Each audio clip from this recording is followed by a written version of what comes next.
All right, guys. AP Chemistry video number 2 for Enthalpy and Entropy. I have my intelligent assistant as well. So this is also something you've seen before.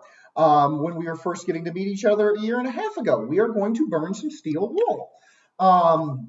And in this model, I want you to think of steel as only iron. We know that steel is actually iron and a little bit of carbon mixed in.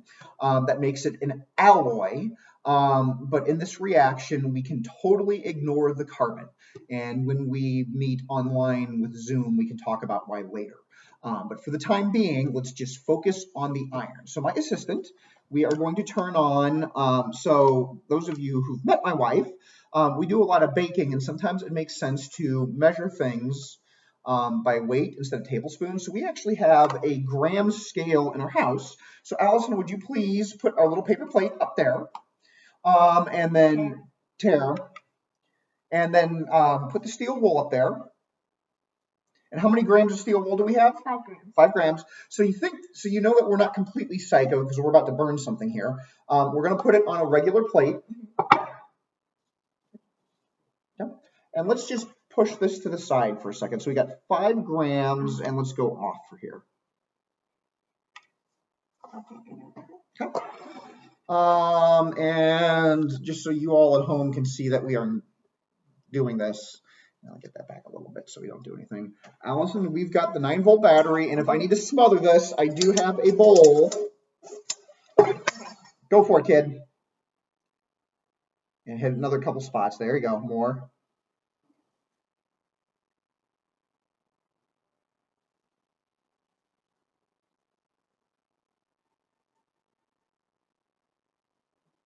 I hope you guys who are watching this know that I really love this kid. Okay, let's get this out of the way so we don't do anything that we regret. Yeah. If we haven't done something that we should regret already.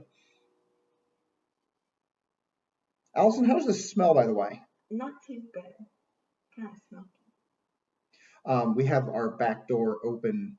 I'm sure hoping that our smoke alarm doesn't go off. So if you guys at home start hearing noise, I did not actually do this. We did this outside yesterday to test it, and the paper plate caught on fire. So I learned some lessons from time to time, guys. And we're going to flip this over. Oh, ow. This will not do.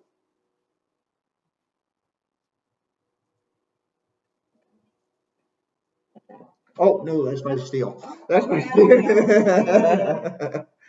I got to get in here and get a little bit of the action going. I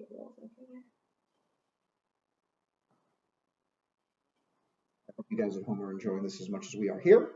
Trying to get as much of this to combust. I would love to have tenths of a gram, but I'm using bigger pieces than I would typically for an experiment at school. Okay, that's looking pretty good. So we're going to make sure that this stays out for a second.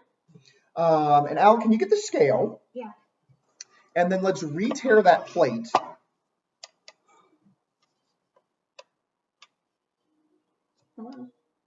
Hold down. There you go. Okay, wait. Now hit it. Okay. And on goes the steel wool. So before it was 5 grams. So it was 5 grams to start, and we are at 7 grams. So we went up 2 grams, and we have no idea what our accuracy would be because we don't have tenths or hundredths here, but we definitely went up in mass. So with your questions again, we are using the model that we're only tracking iron. So figure out your chemical reaction, figure out what your products are. Obviously, that was hot because you could see the sparks at home as well as we could. So figure out your delta H. Think about what your product is and what that's going to do to your delta S and your change in entropy. Pardon me, so rude. And work out your calculations from there. So 2 down, 2 to go, guys. Let's move on. I'm going to hit off, and we will see you for experiment number 3, which is just ever so exciting.